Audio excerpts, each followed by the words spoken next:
کسی بندہ مومن کا سوال ہے کہ غیر اللہ کو سجدہ کرنا جائز ہے یا جائز نہیں ہے۔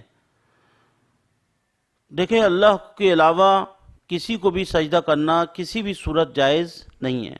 للہ یسجد ما فی السماوات و ما فی الارض، سورہ رعد کی 15ویں آیت۔ جو کچھ بھی آسمان و زمین میں ہے سب خدا کے سامنے سجدہ ریز ہیں۔ الم تری ان اللہ یسجد لہ من فی السماوات و من فی الارض، سورہ حج کی 18ویں آیت۔ جو کچھ آسمان و زمین میں ہے وہ خدا وحدہ لا شریک کے سامنے سجدہ ریز ہے۔ اب کچھ لوگ حضرت آدم کے واقعے کو بطور استدلال لاتے ہیں، حضرت یوسف کے واقعے کو بطور استدلال لاتے ہیں کہ فَإِذَا سَوَّيْتُهُ وَنَفَخْتُ فِيهِ مِنْ رُوحِي فَقَعُوا لَهُ سَاجِدِينَ۔ تو یہ ہمارا اس میں جواب یہ ہے کہ بہت سی چیزیں پہلے جائز تھیں، مثلا سجدہ تعظیم، سجدہ تحیت اور سجدہ شکر، یہ سب پہلے جائز تھا، لیکن امت محمدیہ کے لیے یہ سب حرام ہے۔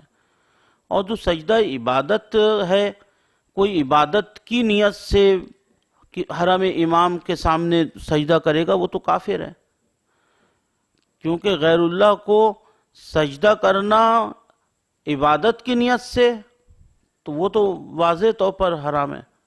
حرام کیا ہے؟ باعث کفر ہے۔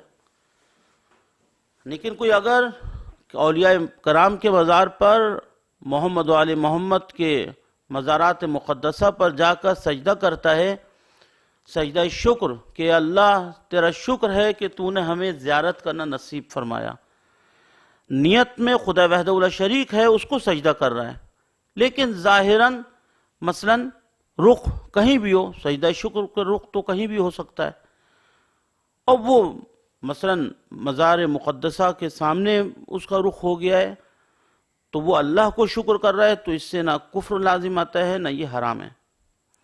لیکن اگر وہ مولا کے مزار کو سجدہ کرے تو یہ حرام ہے، واضح طور پر حرام ہے۔ اور کوئی بھی مسلمان، یہ مسئلہ ہے بریلوی اور اہل تشیع میں پایا جاتا ہے، اولیاء کرام کے مزار پر جا کر سجدہ کرنا، کوئی مسلمان مزار کو تو ظاہری بات ہے سجدہ نہیں کرے گا۔ مزار پہ زیادہ سے زیادہ یہ ایک الگ میٹر ہے کہ ولی خدا سے مانگنا، اور یہ ایک الگ بات ہے، سجدہ ایک الگ چیز ہے۔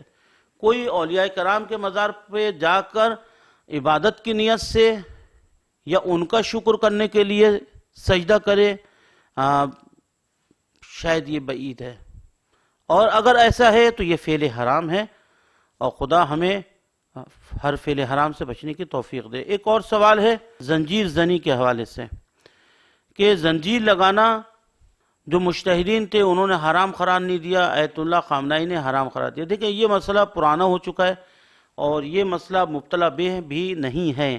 متقدمین نے زنجیر زنی کو آیت اللہ خوئی ہیں، اور جو پرانے مجتہدین نے انہوں نے زنجیر زنی کو حرام قرار نہیں دیا تھا، اور رہبر نے آیت اللہ خامنائی نے اس کو حرام قرار دیا۔ دیکھیں کوئی بھی فقہی مسائل میں دو قسم کے ادلہ ہوتے ہیں، ایک حکم اولی ہوتا ہے اور ایک حکم ثانوی۔ حکم اولی کے طور پر بھی آیت اللہ خامنائی نے اس کو حرام قرار نہیں دیا ہے، یعنی اگر آپ آیات اور احادیث سے زنجیر لگانے کو، قمع لگانے کو آپ حرام قرار دینے کھڑے ہوں گے تو اس کے بارے میں کوئی آیت، کوئی روایت نہیں ہے۔ لیکن اس کو بھی ہم عرض کرتے ہیں، یہ بھی دیکھنا ہوگا کہ زنجیر کس انداز سے لگائی جا رہی ہے۔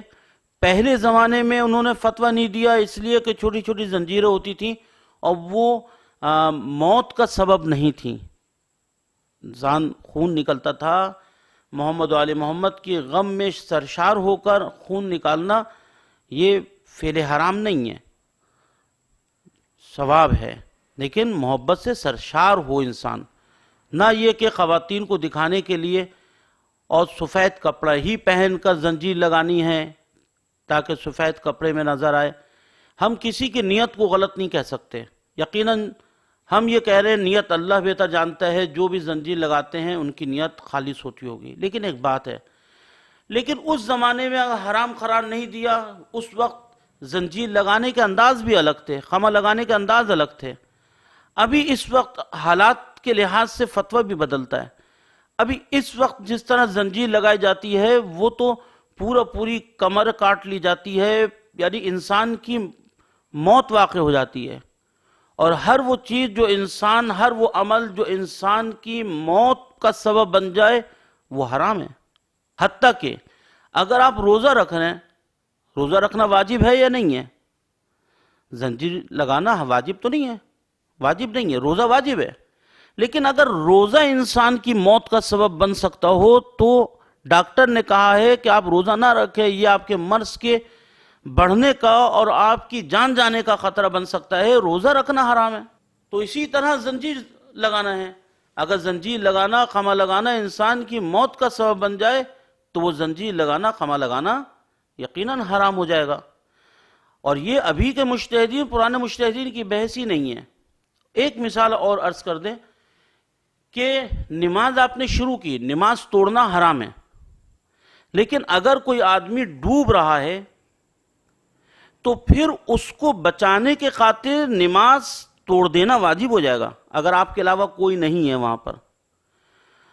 تو حکم اولی کی بنیاد پر نماز توڑنا حرام، لیکن حکم ثانوی کے طور پر جو قواعد فقہیہ کہتے ہیں، ایک ہے فقہ اور اس کی ادلہ، ایک ہے قواعد فقہیہ، ان کا مورد اجرا کچھ اور ہے، ان کا مورد اجرا کچھ اور ہے. مثلا لا ضرر ولا ضرار فی الاسلام، اسی طرح جیسے کہ اور بہت سے مثلا سوق المسلمین ہیں، مسلمان کے بازار سے آپ جو کھائے وہ حلال ہیں. تو اسی طرح یہاں پر ہے کہ حکم اولی کی طور پر حرام نہیں ہے زنجیر لگانا، نہ آیت اللہ خامنائی نے ایسا کہا. لیکن آیت اللہ خامنائی نے اگر حرام قرار دیا، اول تو حکم ثانوی کے طور پر قرار دیا، اور دوم اگر حالات کو سامنے پیش نظر رکھیں تو پھر ان کا حرام قرار دینا کہ جان جانے کا خطرہ ہے. تو جان جانے کا خطرہ ہے تو روزہ حرام ہے، تو زنجیر لگانا بھی انہوں نے حرام کا فتویٰ دیا. لیکن اس کو بحث اور اختلاف کا وہ نہ بنائیں، بھئی جو ان کی تقلید کرتا ہے نہ لگائے. اس کو یعنی کہ ملت کے انتشار کا پہلو نہ بنائیں. خدا ہم سب کو خلوص دل سے، سچے دل سے عزاداری امام حسین کرنے کی توفیق عطا فرمائے. اللہ اللہ لا الہ الا